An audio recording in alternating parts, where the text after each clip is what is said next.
Mesdames et messieurs, merci et merci à tous ceux qui nous ont encouragés à créer ce prix et à le poursuivre jusqu'à aujourd'hui. Je remercie Josiane Sevigno d'avoir exprimé au nom de nous tous et toutes ces remerciements. Vous comprenez qu'en remettant ce prix et à travers son père qui nous fait l'honneur d'être présent ici, c'est à Malala que je voudrais m'adresser. Et nous avons beaucoup de caméras avec les moyens de communication aujourd'hui. Nous sommes sûrs que cette adresse à elle va lui arriver telle qu'elle. Chère Malala Yousafzai, je m'adresse à vous, sachant que votre santé s'améliore et que même si une vidéoconférence est encore difficile, il vous sera possible de suivre sa transmission et la transmission donc de cet événement. C'est avec beaucoup d'affection et d'admiration que je vous remets aujourd'hui le prix Simone de Beauvoir pour la liberté des femmes 2013, au nom du jury international qui vient de vous le décerner. Et j'en suis persuadée, pour la plus grande joie de toutes les femmes du monde qui suivent avec confiance, espoir et fierté votre combat contre l'intégrisme.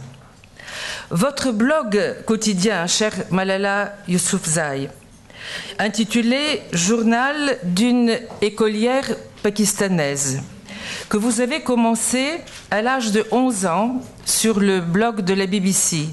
Vous n'avez aujourd'hui que 14 ans.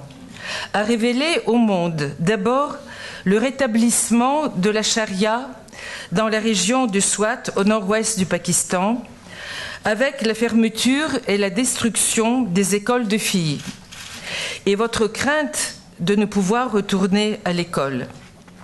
Sous le pseudonyme de Gul Mikaï, votre jeune voix s'affermissait et laissait entendre sous la peur une courageuse protestation. Je vous cite, « Comme aujourd'hui est le dernier jour de l'école, écriviez-vous, nous avons décidé de rester jouer dans la cour de récréation un peu plus longtemps. J'espère qu'elle ouvrira un jour, mais en partant, j'ai regardé le bâtiment comme si c'était la dernière fois. » Ou encore, « J'ai peur d'aller à l'école car les talibans ont publié une loi excluant toutes les filles des écoles. Seulement 11 élèves restent dans une classe de 27. Le nombre baisse à cause de la loi des talibans. Mes 3 amis ont déménagé à Peshawar, Lahore et Rawalpindi avec leur famille après l'application de cette loi. Sur le chemin de retour de l'école à la maison, j'ai entendu un homme dire « Je vais te tuer ». J'ai accéléré le pas et un peu plus loin, j'ai regardé derrière moi si l'homme me suivait toujours. J'étais soulagée de constater qu'il parlait sur son téléphone portable et menaçait probablement quelqu'un d'autre. Les talibans, chère Malala, vous ont donc prise pour cible. Une pionnière dans la défense de la laïcité et des Lumières, revendiquait textuellement le porte-parole de ce mouvement terroriste. Vous avez été soutenu par vos parents, et tout particulièrement pour votre mère qui est restée aujourd'hui en Angleterre avec vous, par votre père professeur des écoles qui est aujourd'hui avec nous, et qui ont exprimé leur fierté de vous voir engagé dans cette cause. Et même si le gouvernement pakistanais vous avait remis le premier prix national pour la paix, vous avez été lâchement agressé, grièvement blessé à la tête, hospitalisé d'urgence d'abord au Pakistan, ensuite au Royaume-Uni. Cette attaque barbare a été dénoncée par le président des États-Unis, Barack Obama, par le secrétaire général des Nations Unies, Ban Ki-moon, par le prix Nobel de la paix, l'Iranienne Shirin Ebadi. Et cette adresse et l'agression qu'il a provoquée a induit une vague sincère de protestation dans le monde entier indigné. Vous êtes devenu une icône de courage et d'espoir, car le droit des jeunes filles à l'éducation et à la culture est une condition indispensable à l'émancipation sociale, économique et politique et à la liberté de pensée des femmes. Permettez-moi un aveu, chère Malala. à vous qui aimez lire et écrire. En entendant votre prénom, Malala, qui veut dire, paraît-il dans la langue ourdou, éprouvé par le chagrin.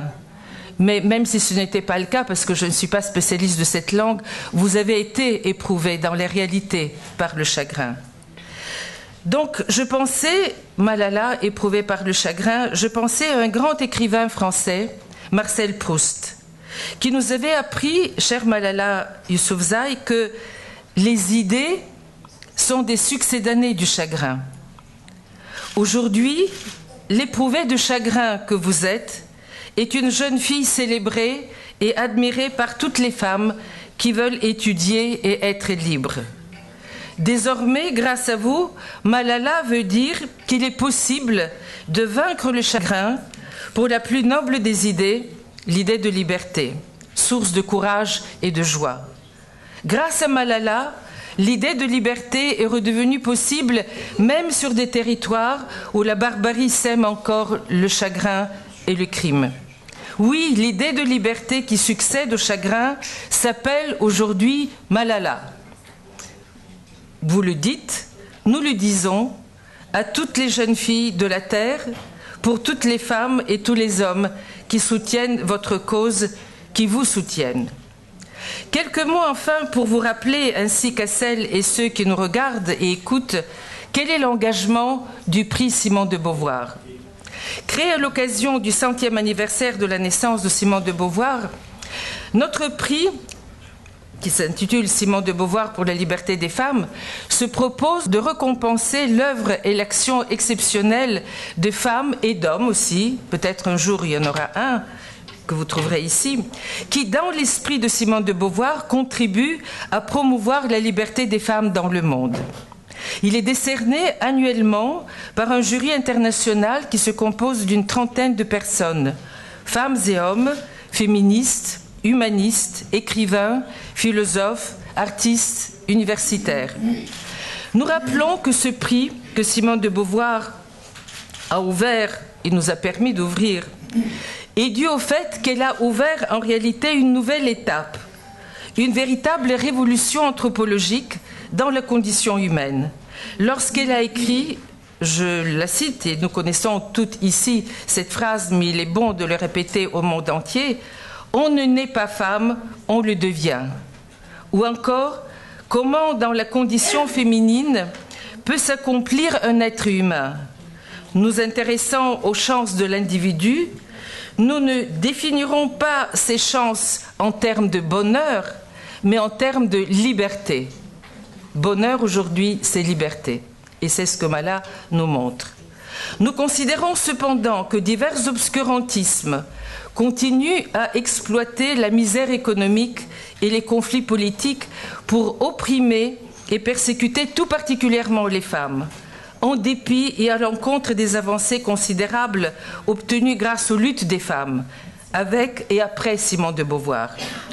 Dans ce contexte qui risque de s'aggraver sous le poids de la crise économique, financière et existentielle, nous nous inspirons de la pensée de l'écrivaine philosophe Simone de Beauvoir, dont l'œuvre soutient encore et toujours notre espoir, comme l'espoir de nombreuses femmes éprises de liberté, et la résistance du terrorisme économique et religieux sous toutes les formes et sur tous les continents ne nous fait pas peur. Contre lui, nous pensons à Simone de Beauvoir en ces termes que je vais citer.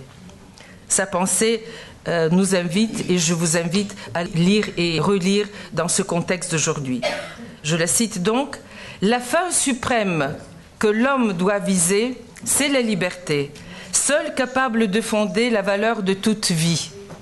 La liberté ne sera jamais donnée, mais toujours à conquérir. » Ou encore, « Nous sommes libres de transcender toute transcendance. Nous pouvons toujours échapper ailleurs, mais cet ailleurs est encore quelque part au sein de notre condition humaine. Nous ne lui échappons jamais et nous n'avons aucun moyen d'envisager cet ailleurs, cette transcendance en dehors pour la juger. Elle seule nous rend possible la parole. Et enfin, il n'y avait plus de Dieu pour m'aimer, mais je brûlerai dans des millions de cœurs. En écrivant une œuvre nourrie de mon histoire, je me créerai moi-même à neuf et je justifierai mon existence. Et je suis émue de constater qu'une jeune fille du Pakistan écrit et pense pour brûler dans les cœurs des hommes et des femmes au nom de la liberté. On ne pouvait pas imaginer meilleure continuation du témoignage, du legs de Simone de Beauvoir.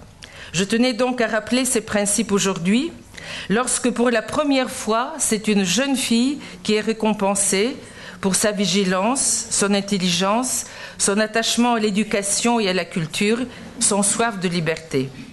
Merci à votre père de se faire le messager de notre admiration et de nos vœux de bonne santé, avec l'espoir de vous retrouver, chère Malala, très bientôt parmi nous, dans nos combats communs. Merci encore et nous vous embrassons très affectueusement.